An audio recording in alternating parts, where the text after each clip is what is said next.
जंगल में टोनी चिड़िया एक पेड़ पर एक छोटा सा घर बनाकर अपने पति राजू चिड़े के साथ रहा करती थी। टोनी चिड़िया और राजू चिड़े बहुत ही समझदार और ईमानदार थे। टोनी चिड़िया और राजू चिड़े के पास जंगल में एक छोटा सा खेत था। राजू चिड़ा उस खेत में सब्जी उगाता था और टोनी चिड़िया जंगल में एक छोटा सा ठेला लगाकर उन सब्जियों को बेचा करती थी।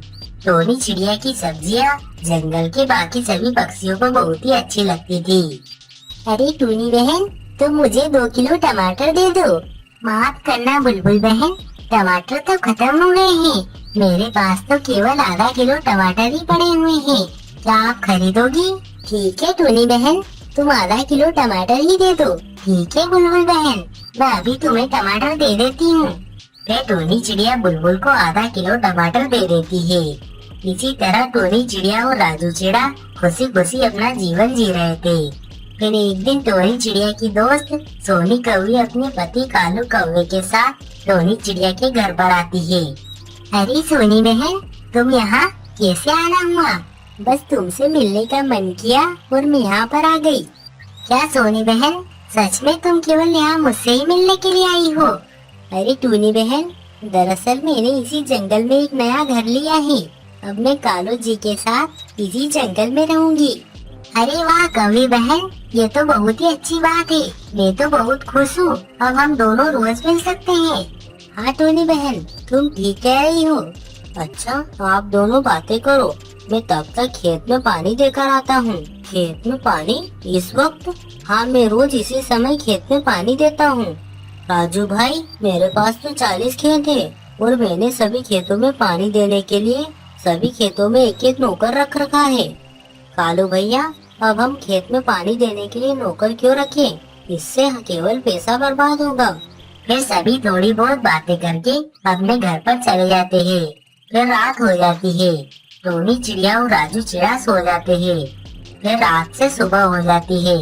टोनी चिड़िया सब्जी बेचते और राजू चिड़ा खेत में काम करने के लिए चला जाता है। टोनी चिड़िया सब्जी बेचने के लिए अपना ठेला लगा लेती है।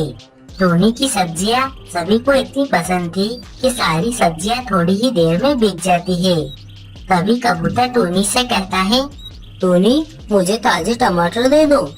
अरे कबूतर भैया, मेरे पास तो सारे टमाटर बिक गए हैं। टोनी बहन, तुम ज्यादा सब्जी उगाया करो। तुम्हारी सब्जी जंगल के सभी पक्षियों को बहुत ही पसंद है। हाँ कबूतर भैया, अब मैं कल से थोड़ी ज्यादा सब्जियां उगाया करूंगी। फिर टोनी ठेला बंद करके अपने खेत की ओर चली जाती है। टोनी अपने खेत पर आ जाती है। अरे टोनी, क्या हुआ? तुम आज इतनी जल्दी आ गई? हाँ चिड़े जी, आज हमारी सब्जी बहुत ही जल्दी बिक गई है। चिड़े जी, मैं क्या कहती हूँ, हमें ज्यादा सब्जी उगाना चाहिए। हमारी सब्जियाँ जंगल के सभी पक्षियों को बहुत ही पसंद है। हाँ टोनी, तुम कह तो ठीक रही हो, लेकिन हमारे पास ज्यादा सब्जियां लगाने के लिए खेत नहीं है। चिड़े जी, हम आसपास के थोड़े बहुत खेत खरीद लेते हैं। टोनी, तुम कह तो ठीक रही हो, लेकिन हमारे पास खेत खरीदने के लिए पैसे नहीं है। हम इतने सारे पैसे कहाँ से लेकर आएंगे? चिड़े जी, मैं अपनी दोस्त सोनी कौवी के पास जाती हूँ, वो मुझे जरूर पैसे दे देंगी। ठीक है टोनी, तुम पैसे लेने के लिए चली जाओ। फिर टोनी चिड़िया अपनी दोस्त सोनी कौवी के घर पर चली जाती है। अरे टोनी बहन, तुम यहाँ पर क्यों आई हो? कौवी बहन, मुझे दरअसल कुछ पैसे चाहिए। क्या तुम मुझे कुछ पैसे दे सकती हो? मगर टोनी बहन, तुम्हें पैसे किस लिए चाहिए?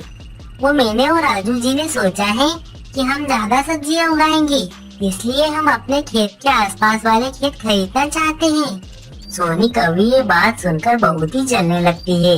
टोनी बहन, अभी तो कालू जी घर पर नहीं है, तुम शाम को आना। ठीक है कौवी बहन, अब मैं चलती हूँ। फिर टोनी चिड़िया वहाँ से चली जाती है और कालू कौवा अंदर से बाहर आ जाता है। अरे सोनी, तुमने टोनी से झूठ क्यों बोला कि मैं घर पर नहीं हूँ? अरे वो टोनी मुझसे खेत खरीदने के लिए पैसे मांगने के लिए आई थी।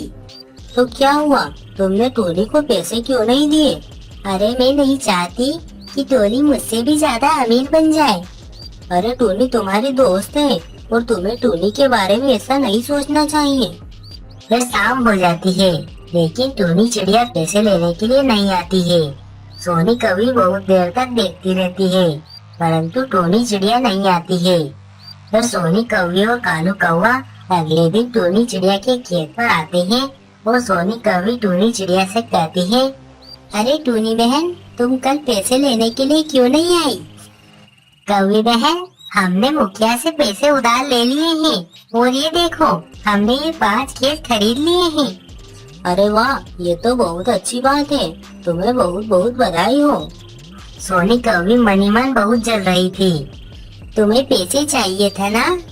नहीं, अब नहीं चाहिए। आपका बहुत बहुत शुक्रिया। फिर इसी तरह कुछ दिन बीत जाते हैं। सब्जी बेचकर टोनी और राजू बहुत अमीर हो गए थे। वो टोनी सब्जी बेचकर ठेले से सब्जी की एक दुकान खोल लेती है और टोनी की सब्जियों की बिक्री और भी बढ़ जाती है। टोनी अपने खेत के आसपास के बहुत सारे खेत खरीद लेती है। टोनी अपनी दोस्त सोनी कौवी से भी ज्यादा अमीर हो जाती है। सोनी कौवी टोनी के घर और खेत को देखकर मन ही मन बहुत जल रही थी। सोनी, क्या हुआ? कालू जी, वो देखो, टोनी हमसे भी ज्यादा अमीर हो गई है और उसने एक बड़ा सा घर भी बना लिया है। सोनी, टोनी ने इस सब के लिए बहुत ही मेहनत की है, तब जाकर उसे यह सब मिला है। कौवे जी, अब हम भी सब्जी की एक दुकान लगाएंगे। कालू कौवा सोनी कौवी की बात मानकर अपना काम छोड़ देता है और एक खेत में सब्जी लगा लेता है और सोनी कौवी जंगल में ठेला लगाकर सब्जी बेचने लगती है। लेकिन जंगल में नहीं होने के कारण सोनी कौवी से कोई भी सब्जी नहीं खरीदता है। अरे कालू जी, हमारी सब्जी कोई खरीद क्यों नहीं रहा है? इसी तरह कई दिन बीत जाते हैं, परंतु सोनी की सब्जी कोई भी नहीं खरीदता है।